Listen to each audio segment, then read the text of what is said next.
Hey everyone, Mac is back. Today we're going to talk about Kingdom versus Kingdom, the event that goes on once a month, and just from a kind of a beginner's perspective, how the game goes or how the event goes, what the rules are, the rewards you get, just a little bit of strategy as well. So let's get to it. So the first thing is what is this event about? And it's pretty obvious from the title. People call this Kingdom versus Kingdom. In the cross-server page, you can see it's called War of the Kingdoms. So basically, two kingdoms get matched together based upon their total power in each kingdom. So if you have a very powerful kingdom, you'll get matched against another very powerful kingdom. And just quite the opposite, if you are in a smaller kingdom, you'll get against a smaller one as well. So it's pretty simple as that. The basic premise of this is to get the most points, more points in the other kingdom, and if you get more points in the other kingdom, then you win, and you get more rewards than they do because you beat them. So how do you get points? That's the very first thing here. You can see the description here. I'm not going to go over this in detail, but just very briefly, there's a preparation phase, there's a war phase, and there's a truce phase. So they'll give you basically 30 minutes before a reset to kind of prepare for the battle, so you can go and look at your opponents and see who you're playing and what you need to do there, and there can be some strategy involved in that.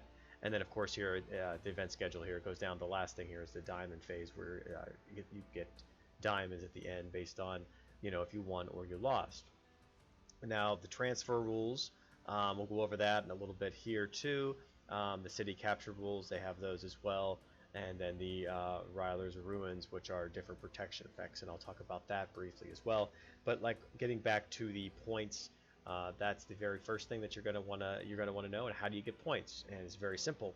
You can eliminate the enemy troops. You can gather resources in the enemies on the enemy server, or you can occupy the great cities in either kingdom. And it also says here, attacking great cities on other server. Well, if you're attacking the great cities, you're essentially eliminating enemy troops, so it's the exact same thing. Now, when it comes to eliminating enemy troops, each troop is worth more based on the tier of the troop. So if you have one troop through tier 1 to tier 5 here, obviously the higher the troop you kill, the more points that it's worth. With the introduction of the tier 5 that have just been some of the bigger accounts have been able to unlock, they're going to get 240 points for every kill. And this is kill too, remind you, so it's not just a wounding and go to the hospital. You have to actually kill that troop. So you can actually attack people's gathering sites and fill up their hospital, and you will gain no points. If you lose troops when you do that, then you'll be actually giving points to your opponent. So that's one way to do it. The other is to gather resources, and when you're gathering resources, you can see down here at the bottom, if for every 1,000 of each resource, you get this many points.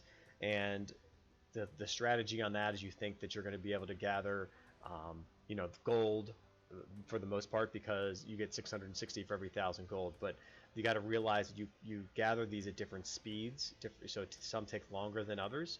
A level 5 iron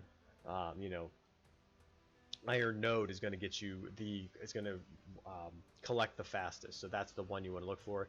Then a level 5 gold mine will actually give you the second fastest. So those are the ones. That's kind of the order you want. And then the stone and the wood will be a tie for third, and then the grain is going to take the longest because there's just so many in that mine that it's just going to take a little bit longer to be able to do that. But and essentially overall, if you're really trying to gather, it doesn't really matter which one you gather. Just remember that you gather faster at higher nodes, but they're also you're gonna have more troops out there that it could be vulnerable to be attacked, which happens all the time. And the last thing is occupying great cities. So there's two different things with this. If you're occupying King's Landing, then you're going to get the most points, which makes sense. You occupy the best castle out there. You can see for every 100 tier 1, 2, 3, 4, 5 troops, you're going to get that many points every 5 minutes. And so that's really good to know. And then the other ones, it's considerably less. So if you look at if you're looking at, most people try to put their tier 4s in there, you're at 120 points for every 100, 120 points here compared to 25 points here every 5 minutes, for those 100 troops. So it's a quite significant difference when it comes to occupying those castles. Now I want to just briefly touch on some of the strategy that's involved in the game or in this event, and some of that strategy is, to get the most points, or to get a lot of points, or just even have fun. Sometimes you don't really even care about winning because the rewards at the end aren't as great as you might think. But at the same time, I think for me, it's an event that just you want to have fun. And you have to first consider, are you going to have a group of people to be able to, have your alliance mates together on at the same time? Do you coordinate that? That's going to determine what you can do. Or you're just going to come on as solo, as a solo person, you just want to do that, go that route as well. So there's different ways you can earn points, you can have fun in this event. That's what makes it so diverse and fun. And maybe they'll add more to it at some point. It's kind of been the same way for the most part since the game started, except for a couple things. But so if you're going to fight in groups, then you want to try to occupy. You can try to occupy all the castles. So basically, try to find a central location on the map, and then just send out and try to occupy as many castles as you can possibly do at the same time. And looking at the map overall, one of the best places or spots to be able to put your little hive of your group is somewhere you can see around in this area here. You can adjust it accordingly. So if you want to adjust it maybe a little bit further down to this southern area here, you can maybe put it in this area, grab these 4 castles all at the same time. If you move it up a little bit further, you can get King's Landing, you can get Erie, you should be able to get River Run and High Garden, and possibly Castle Rock as well. So you might be able to get these 5 together. I'm not 100% sure on that. For the most part, some of your more experienced alliance mates will know the exact coordinates where you can actually set up that hive to be able to to occupy castles. But that's one of the big things you can do as a group. The second thing is you just rally castles. Find your rally leaders, whoever they are, and just rally them. That's basically all you're going to do. Very, very simple. If you're a solo artist, you'll want to gather resources as one of your ways to do it, and you can just from the main map here, you can actually just see which areas have the highest nodes, and that's where you're going to want to do it. They're essentially all around the Grand Castles. That's where you're going to want to. Obviously, King's Landing has all the level 5, so that's essential. That's a pretty good fight there for those some of those nodes too, because they're just, you put more troops in those nodes and it can be attacked easier. And you can also just sit your troops, like go up to, like, say, Winterfell here, and you could put your troops in the castle, and by doing so you can just leave them in there for every 5 minutes, and put all tier 4s in there, but just monitor it as best you can, because you're gonna get attacked, scouted and attacked, most likely. And one thing to think about, to consider as well, so you don't want to bring your castle right in here to the tree line, because you're going to be easily seen at that point, and they could be able to solo you if you're in fervor. They could do a lot of different things there with you. So I would recommend disguising your castle, put the anti-scout on, come out here into like one of these, like, just a little bit away. You don't have to go very far. We're probably maybe like 20 or 30 spaces away or something, and just find depending on which area you're in, put on a castle skin and just hide there, and and speed up to get in and out of the castle. So if you do get scouted, be very careful with that, and once you if they try to solo you, be ready to press that recall button, because you're going to want to do that very, very quickly. And one thing I want to just mention very quickly is that if you're moving between the kingdoms as well, so the very first time that you move between the kingdom, it is absolutely free. It's a random random transport. They're just going to throw you in that kingdom somewhere. So as long as your bubble is up, you'll be fine. It's not a big deal. They're not going to put you inside one of the grand castles where you lose your bubble. You can go back to the previous kingdom, to your own kingdom, immediately if you want to, for free, with no time, well, not for free. You have to use a precise transfer to do that, but you can move back to that immediately once you move to the enemy server. You can move back to your own server, so that's an advantage as well. After that, though, after you move back, you'll see that there's a timer at the very top of the page. It'll be like, let's say, this cross-server page. There'll be a little timer right here that'll count down from 30 minutes, and you'll have to stay on that server for 30 minutes. Each KVK has a protection effect, depending on which one is going on at that time, and there are different rules that happen, I guess, basically. So there is the Lord of Light's Revival, the Lord of Light's Glory, and the Lord of Light's Blessing. So the Revival, the Glory, and the Blessing The revivals, all troops killed in this War of the Kingdoms will be resurrected to the next day. That's the time you want to actually practice a lot of different things with some strategy and whatnot, because you don't want to lose all your troops. And this is where you won't be able to do that, or you won't do that because you'll get them all back.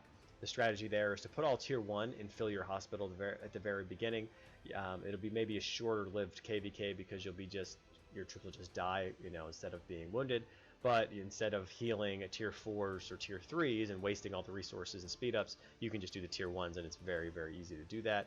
However, you do lose 90% of your merit, so that'll be much more difficult as well. So we obtain the Lord of Light's Glory.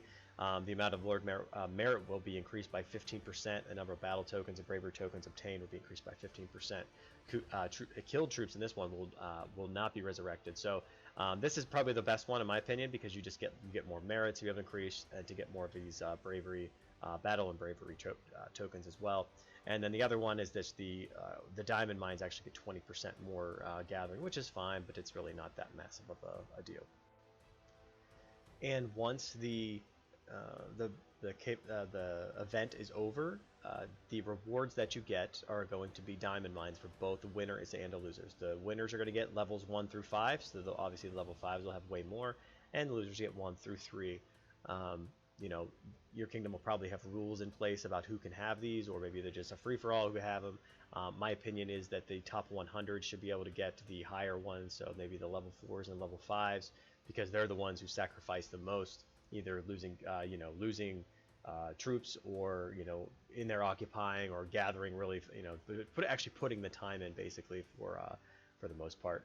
And the extra effect that they've actually added, and probably the past few months, well, past year I should say, is that this glorious ballad, or the fertile harvest. I'm sorry, not the fertile harvest. Another glorious ballad. So it's both glorious ballads. It's just based on, if you're the winner, you're going to get a 20% total attack and defense increase for these different events, and you also get a 10% additional resources for all your resources.